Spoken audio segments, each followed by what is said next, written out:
Hey guys, HK45 Shooter here. Today we're going to talk a little bit about gardening. I don't have a garden where I live. I don't have a big enough area to plant, and with our rules here we can't plant gardens in our yard.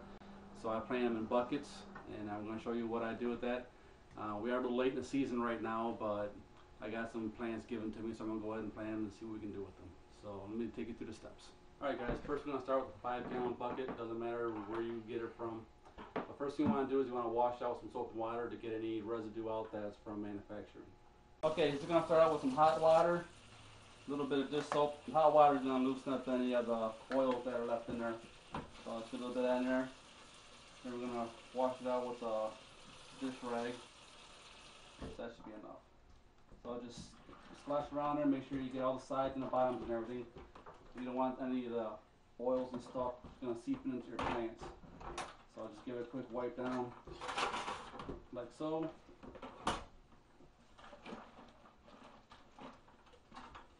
And then we're just going to rinse it out so there's no soap left in it. So I've got 6 buckets, so I'm going to go ahead and do the rest of these here, and we'll get back with you for the next step. Alright guys, I got the buckets all washed out with some dish soap and hot water. Make sure you don't use hot water enough to burn yourself, just hot as you can stand it. Next thing we're going to do is we're going to drill some holes in this.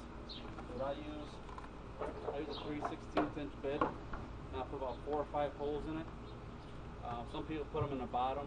I like to go on the side, on the very bottom. I come out the side. So I lay mine on cement and it was flat. So if the water's draining, if it's in the bottom of the hole, then it's going to hold the water in there. So I want the water to drain through it. So what I'm going to do is go underneath. Come right up the side like that, at an angle, right on the bottom. So I'm going to go ahead and do that for the rest of the buckets, about 4 or 5 holes for each bucket, then I'll come back with the next step. Okay guys, the next step, I just got some river pebbles. So I had some people suggest you put a couple of inches of rock in the bottom of the bucket. I don't have enough to do all the buckets. I've done some already that have plants in already. I'll show you them in a minute. But I'm going to put a little bit on the bottom. They say this is supposed to help the air get to the roots and everything. So we're going to do some with the pebbles, and then we're going to do some without, and then at the end of the season we'll see how they do with and without. But if they do fine without the rock, that's one less cost you have. So we'll go and put some pebbles in here.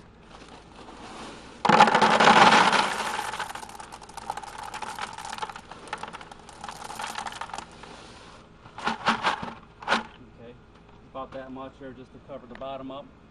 Okay, then I like to rinse these off really good before we put the potting soil in. So I'll do that, then I'll come back and we'll put some soil in it. Alright guys, we got the stones all rinsed off and everything. Now I'm going to fill the bucket with some, actually I'm using Scott's potting soil. Let's go ahead and dump that in there. You don't want to fill it all the way to the top. Leave a couple inches. That way when you're watering it, you can just fill it up pretty good. Like an inch of water and something on top of it as you're watering it, and it'll all soak down inside there. And plus we're going to put some mulch on top of this also, so that'll help with the moisture control, help keep the water in so it doesn't evaporate as fast. Okay, got the soil in. I'm going to pack it down a little bit here. Probably going to add some more. Gotta make sure you pack it down too, so you don't, when you put your plant in there, as you water it, the water is going to pack it down, and then it's going to expose the roots of your plant. So, put a little bit more in there.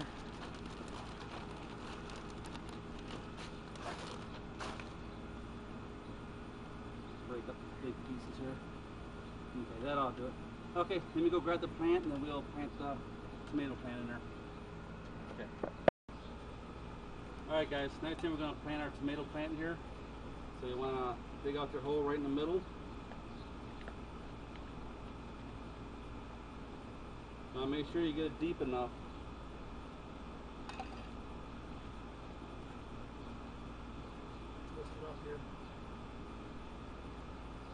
Okay, this is a yellow pear tomato. They're smaller tomatoes. They're actually yellow.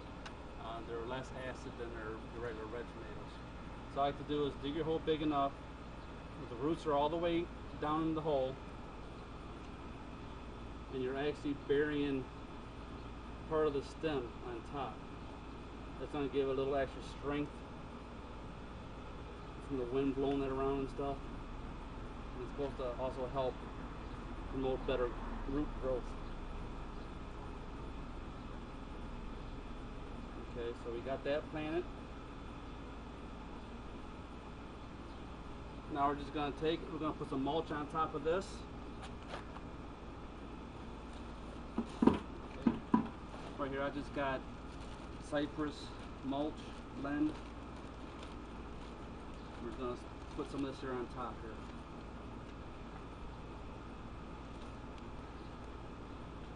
And this again this here helps with helping keep the moisture in the soil so it doesn't evaporate as fast, and the mulch in that is decomposing, so it is going to add a little bit of warmth to it too.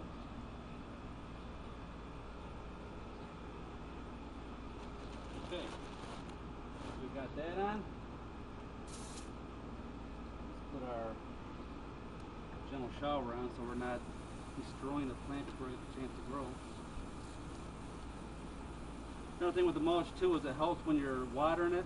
If you got just potting soil in it and you're spraying it with a hose or whatever, it wants to tend to dig a hole wherever you're spraying and move all the soil around. So I just want to get it good and watered. Usually what I do afterwards, if I got everything planned out, I'll put a cage on here and I'll water it until I start seeing some water coming through the bottom. That way I know all the soil is moist, and however deep the roots get, I know that all the roots are getting water. So I'll put the cage on there, and we'll set up where it's going to start growing, and I'll show you some other ones I've already planted and see how they're doing. Okay, here it is all finished. Got the bucket, got the cage and everything in it, so it's all set to go. That's where I'm going to leave. There's a lot of sunlight right here for it. So these are pretty hardy, right out of the containers that it came in. So this one should be fine out in the open. If this is any smaller, if the stem was really weak, then I'll put on the porch. I try to keep it out of the real strong wind and the heavy rains for a little while, just until it got a little stronger, a little toughened up a little bit. But that's it there, guys. That one's transplanted from an already grown seedling that we bought, or a sapling, I guess you could say. So I'll show you some other ones that I grew. I got another one that was a sapling, and I got another one that I grew from a seed. So I'll show you those ones too. Okay, here's another one that I got from the sapling already. It's got this one at, I think, Lowe's or something like that. But you can see how it's really growing good in these buckets. Another good thing about these buckets is also is if you got a lot of rabbits and varmints in your area, which we do here, is they can't get up inside that bucket to get your tomatoes and chewing your plants and stuff. So I've never had a problem with them yet. As you can see, this one here has already got some tomatoes growing on it. Actually, quite a few of them. So, okay, I'll show you the one that I grew from a seed. Okay, this is the one that I grew straight from a seed. I started growing it in the house. So I started this one on a porch, kind of away from everything, so it wouldn't get tore up in the wind and stuff. But you can see this one's doing really good too. I'm starting to get some flowers on there, so we should be getting some tomatoes growing here pretty soon on this. Okay, and up here on the porch, this is a cherry tomato, red cherry tomato. This one I also started from seed. That one turned out pretty good. This one's ready to put out in the open to get more light on it. They get pretty good light here, but they definitely take off pretty good when I got them out on the patio. Okay, and over here I got a couple other ones that I started growing from seeds. These are peppers. So these are really starting to take off pretty good here. But altogether, I'm going to have about 6-7 tomato plants, a couple peppers. I've tried lettuce. I don't know if it's a type of lettuce that I have or what it is, but it didn't seem to want to grow. I might plant a couple more seeds in another pot just to give it another try. I tried to do those inside, but it didn't seem to work very well. So I had to try them in a regular pot and see how they do. So, okay, guys. Alright, there you have it, guys. That's how I grow my vegetables. This is my first year using the 5-gallon buckets. I've always used the big pots to grow my vegetables, so it's something new for me. But so far I'm impressed on how it's working out. The vegetables are growing fast and they're looking pretty strong too.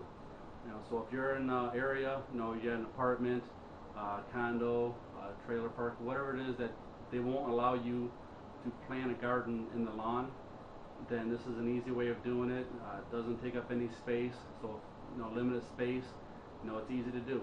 You get to grow your own vegetables, so they're going to taste a lot better and it'll be a lot healthier for you than what you get in the supermarket. And plus you can take pride in knowing that you grew your own vegetables, and that your family can enjoy it. So hopefully you guys like the video and hope it helps somebody. So if you don't have the room, limited space, you can still grow your vegetables. So thanks for watching, guys, and you guys take